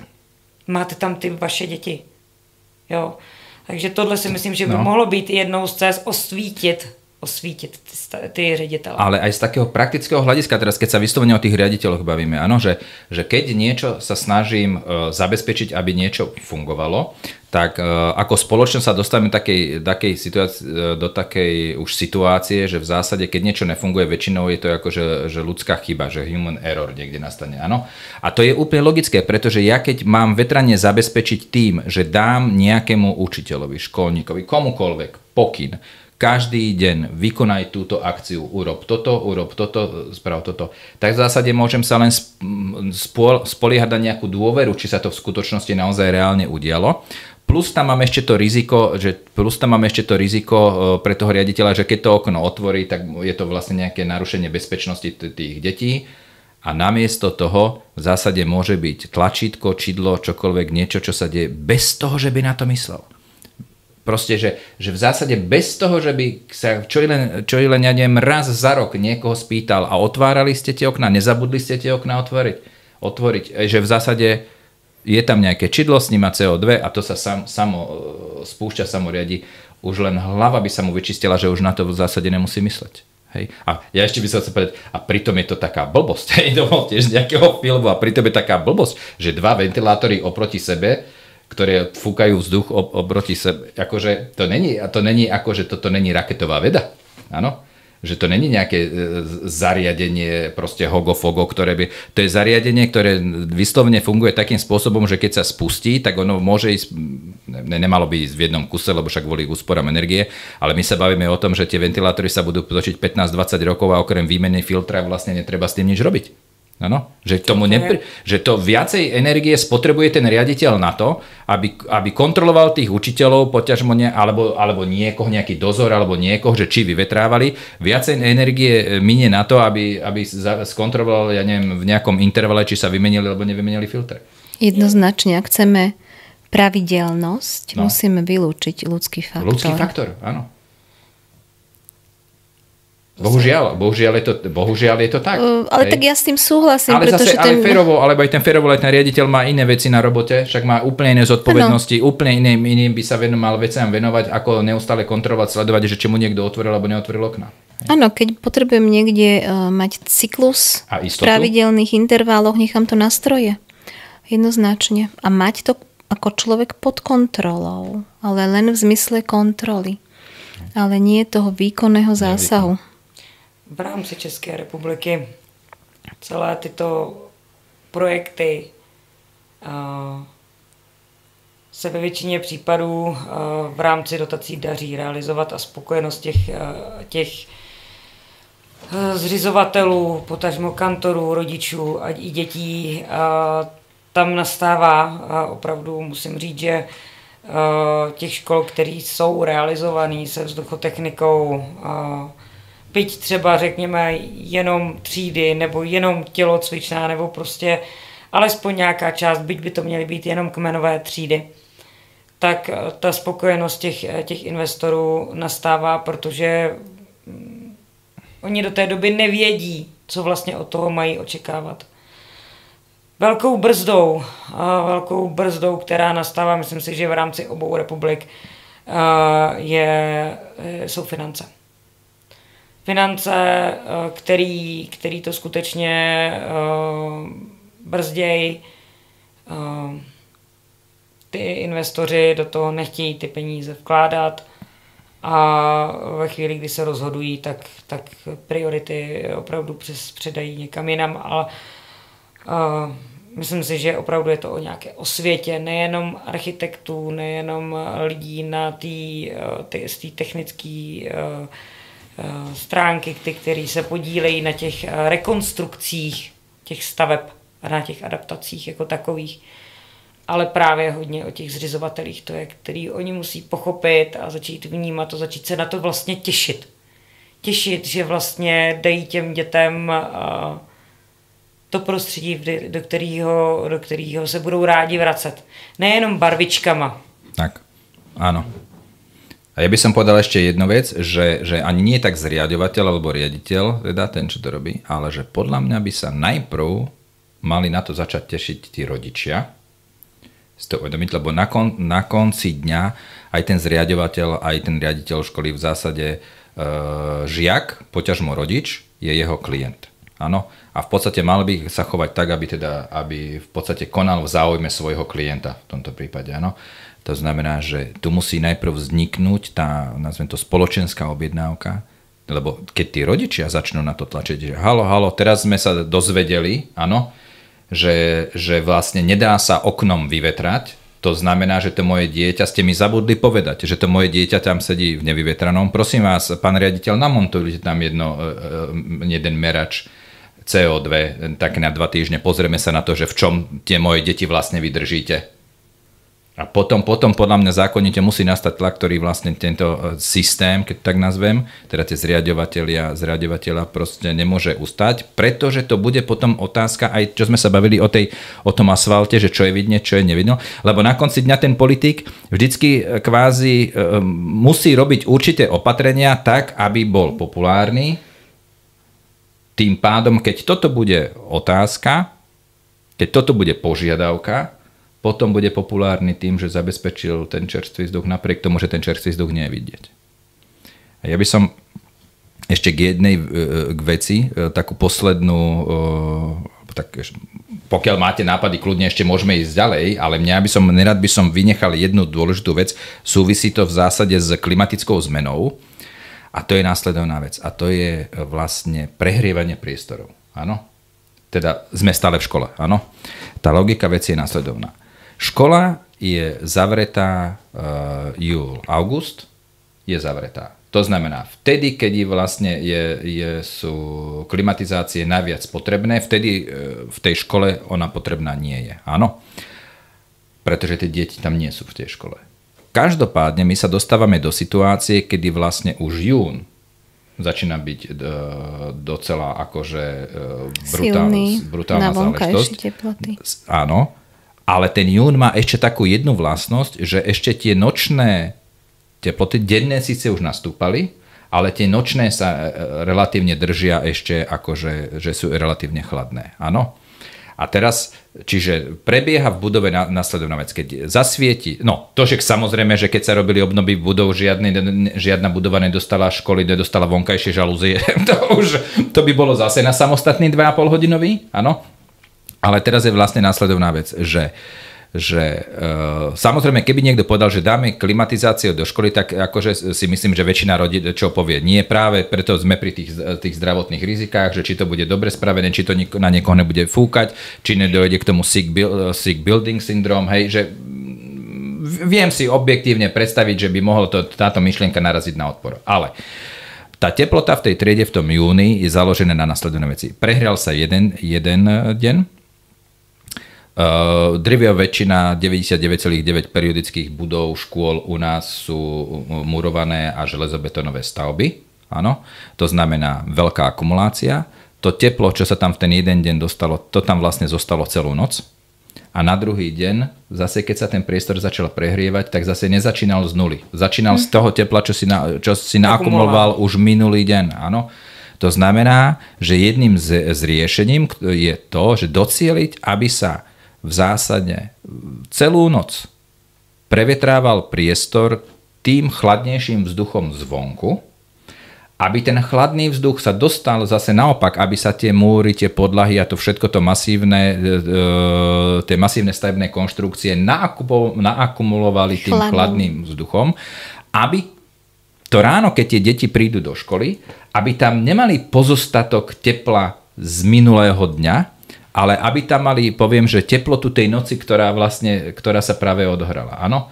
A ja si myslím, že tých rádovo, čo to bude, 2-3 týždne, povedzme 3 týždne, ktoré začínajú také, že ešte už je teplo, ale ešte sa chodí do školy, tak týmto nočným prevetrávaním, na čo samozrejme zase slúži vetracia jednotka, len teda sa to hodí cez bypass, aby to nešlo cez rekuperačný, teda cez výmenník, ale proste, aby tam ten studený vzduch valil celú noc. Toto je tiež jedna z tém, ktorému ja, keď som sa bavil, že toto tiež spada do tak kategórie, že toto ľudia nevedia.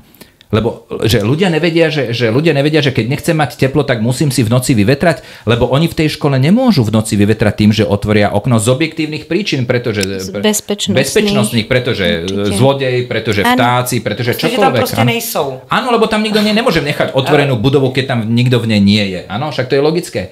Ale pritom doma zase to taká blbosť. Ale doma si ho otevřou. Doma si otvoria okno na celú noc. A toto už len keby nepochopili tú vec s tým vetraním, hej, a CO2, alebo toto, že, lebo CO2 není vidno, áno? Já vám ale budu trošku oponovat. No. Zase z praxe. Většina investorů chápe nebo chce prostory chladit. Dáme tady vedro v té škole.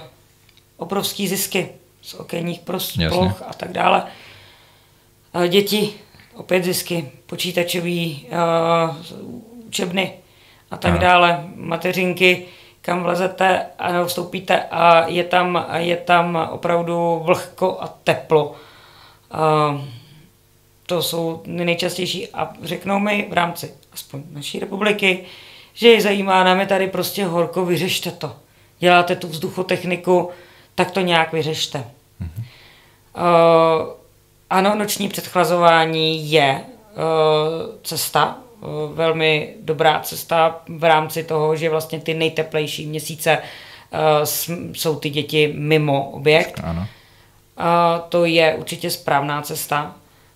V případě velkých škol i s ohledem na jejich otočení či prosvětlení jsou ty prostory přehřívaný a já třeba v rámci velkých škol, v rámci mateřinek ne, a v rámci velkých škol doporučuji takzvaný přichlazování.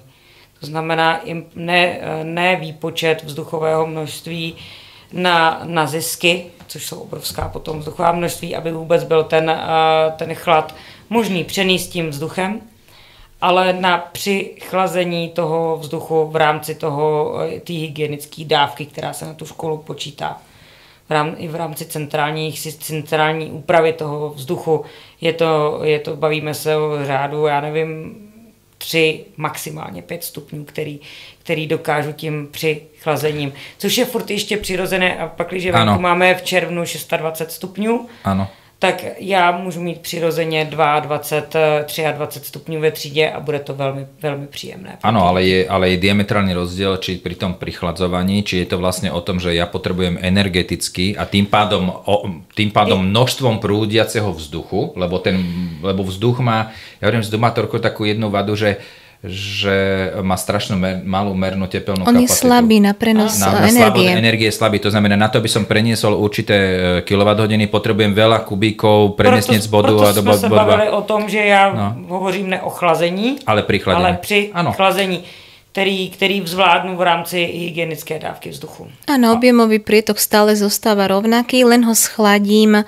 na nižšiu teplotu, trebárs v rámci toho nočného prevetrania. Áno, a to je ďalšia vec, presne to, ale ďalšia vec, že či ja vlastne prichladzujem priestor, ktorý v podstate nebol nočným prevetrávaním vychladený, áno, to znamená, nevyužil som tú energiu okolitého prostredia, to znamená, keď vnútri v tej triede, keď deti odchádzali, tam bolo 30, ale v noci bude vonku 20. Lze to kombinovat. No, v rámci té rekuperační jednotky můžete v noci použít noční předchlazení. Ano. A v rámci třeba řeknu odpoledního vyučování nebo té 12. hodiny, kdy se vám ty prostory opět začnou kumulovat, přehřívat, tak právě připojit ten registr toho chlazení s nějakým zdrojem chladu, který je v rámci vedle jednotky někde umístěn, tak prostě můžete si pomoct tím. To znamená, že vy dopoledne vyřešíte v rámci nočního předchlazení. Ano. A odpoledne, kdy ty děti tam bývají třeba, řeknu řádově, do 2 hodin, v družinách třeba do 4, do 5 hodin, tak vy si ale ne taky všude, že jo, takže vy si to dokážete nějakým způsobem kumulovat a využít to a nemít ten objekt přehřátý jako takový. Nedává to takto týmto spôsobom smysl. Áno, a hlavne to napríklad, že keď by som to už narátal nie na kWh, ale keby som to začal rátať čiste len na jednotku času, tak dá sa z nej len rozdiel, že pokiaľ tá predchladená trieda tým, že mala veľkú akumuláciu, pretože všetci v Československu máme proste tie budovy máme buď morované alebo betónové, to znamená veľkú akumulačnú schopnosť, pokiaľ ono si tú teplotu akú takú nejakú, ona postupne stúpa, áno, ale takú nejakú priateľnú udrží povedzme do toho obeda, po tom nočnom prevetrávaní, tak v zásade riešim, že tú klimatizáciu alebo to prichladzovanie púšťam na 2 hodiny za deň, diametrálny rozdiel ako za 8 hodín denne, áno? Přesně tak, proto říkám, že ta kombinace nočního předchlazení a při chlazování je vhodnou kombinací pro ty objekty těch školek, i když tam bych se možná trošku vymezila. Áno, s tým chladením tam to bude. Nedoporučuju chlazení v rámci školek. Dobre, a ja by som na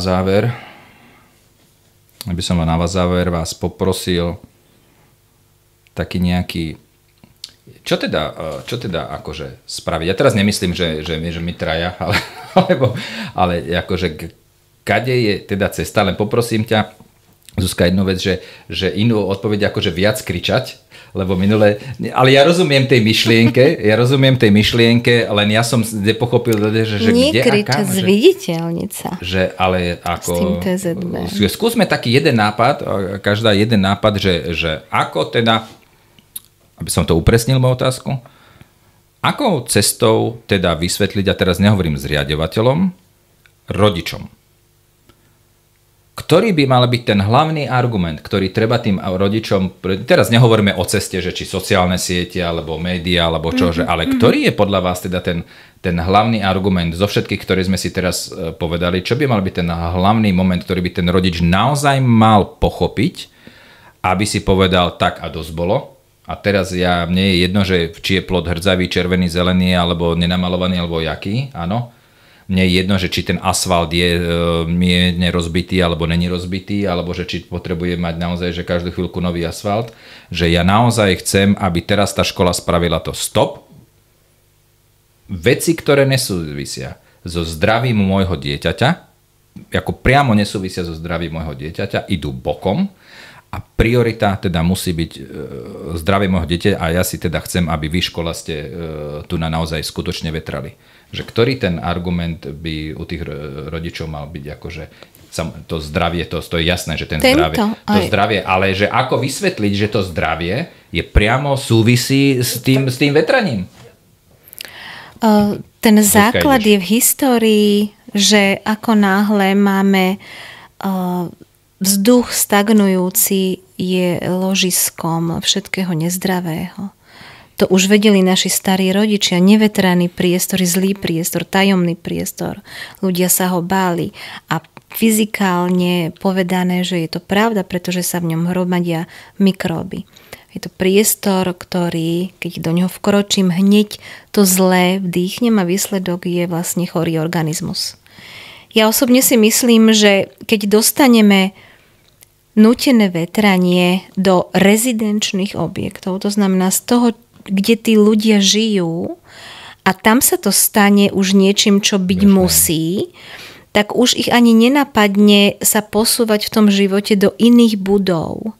Že keď už predsa len tí rodičia budú vyberať dobrú základnú školu pre svoje deti, tak už sa nepozrú, čo je stále dôležité, meritko kvality výuky, ale tým druhým hodnotiacim kritériom, v akej budove sa tá kvalita tej edukácie vlastne realizuje. Pokiaľ to bude stodola, tak mi to asi bude vadiť. Ono tam bude docela priamy súvis medzi tými dvomi vecami, pretože tak, jak podľa mňa to vyvetraný priestor má vplyv na chorobnosť, tak zákonite musí mať vplyv aj na známky. Jednoznačne. A ja si myslím, že ten trend tu je. My ako pedagógovia, my neskutočne znižujeme nároky na študentov, tak niekde to asi začalo. V nesústredivosti detí na základných školách, vleče sa to strednou školou a keďže sú aj vysoké školy bez nejakého prevetrávaného priestoru, tak sme si zvykli, že od tých nesústredených detí už nebudeme požadovať úžasné schopnosti. To je zlé, keď je národ hlúpy a chorý, tak nemá budúcnosť. Toto bude headline, keď je národ hlúpy a chorý. Já bych to možná doplnila o... Ale že ty by sa veľa vysvetloval. Tím jsme měli začít. A mám po kariére, čo? Doplnila pro ty rodiče tím, že ve chvíli, kdy jim ty děti onemocní a budou je mít doma každých 14 dnů s nějakou rýmičkou, respiračním onemocněním s čímkoliv dalším. Musí si brát, řešit to se zaměstnavatelem, jsou nějakým způsobem kráceni na mzdě, protože s tím dítem problém. Řeším hlídání. No jasne. Babičky, Nie, to sú komplikácie, jasne. Beru si home office, můžu vůbec mít home office. Už ani tí dedečkové nie sú, čo bývali. Jo, a je to obrovská komplikace pro celou rodinu. Nemocné dítě. A byť je to na týden nebo na 14 dní, je to komplikace pro ty rodiče. Ať budou pracovat v jakémkoliv oboru, je to pro ně komplikovaná situace. Někdo s tím dítětem prostě musí být doma. A pak, když to přeneseme na ekonomickou stránku věci, protože tohle je velmi snadno počítatelný a uchopitelný pro toho rodiče toho dítěte, tak si snadno spočítá každý, o kolik přišel peněz i s bonusama, který má třeba zaměstnavatele za to, že není doma na tom paragrafu. Takže tohle to si myslím, že by mohlo být taky velkým argumentem k tomu zdraví, který je vlastně to nejdůležitější, co vlastně těm našim dětem přejeme a chceme jim dát. No ak je toto ináč pravda, ak by toto malo byť to,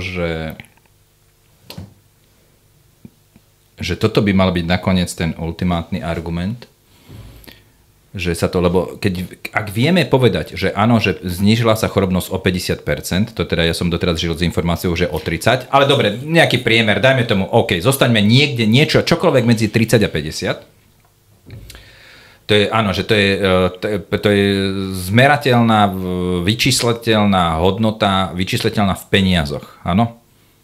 Ale ja som na začiatku, keď som čítal z tej nejakej vedeckej publikácie o tom zdraví, že vlastne ten chorý priestor, alebo ten zlá kvalita vnútorného prostredia, že má vlastne na deti dôsledky nie len v ten daný moment, ale že celoživotné dôsledky to potom následne má, keď boli v tom prostredí počas vývoja, áno, tak ja poviem takto, že keď sa nakoniec ukáže, že ekonomický argument, že nevyplýtval som si penky a neviem čo, očierky na ošetrovanie člena rodiny, že je bol dôležitejší ako vedomie, že vlastne zdravie a budúce zdravie môjho dieťaťa je založené na tom, či bolo vo vyvietranom alebo nevyvietranom prostredí, tak to je s nami, s civilizáciou celé zle potom. Jak jsem říkala, budoucnost, děti jsou budoucnost a to, co po nás zůstane. No. Ničit je a nedat jim to, co jim náleží v rámci zdraví. Opravdu už tady nejsme jako před 100 lety, kdy, nebo ještě před průmyslovou revolucí, kdy tady opravdu to prostředí jistě bylo mnohem čistší. Ano. Tak prostě nelze tohle opomíjet a nechat je prostě žít a vyvíjet se, nebo se nedovyvíjet dokonce třeba v rámci poškození toho, že budu vlastně se přiotravovat CO2. Áno, doslova do písmena. Priotravovať, to je dobré slovo. No. Priotravovať. A sme zase pri tom zdraví. Ďakujem veľmi pekne, dámy. I my ďakujeme. Myslím, že sme si dobre pokecali a akorát teda musím povedať, že som sa celý čas naozaj snažil, lebo som sa vnútorne tak samonahnevával.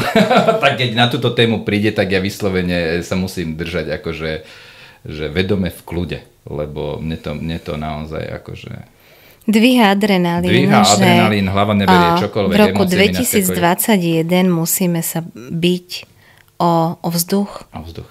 No. O zdravý vzduch. Čo vzduch? Ale o vzduch pre deti. Toto je tá absurdita tej seba, že musíme sa byť o vzduch pre deti.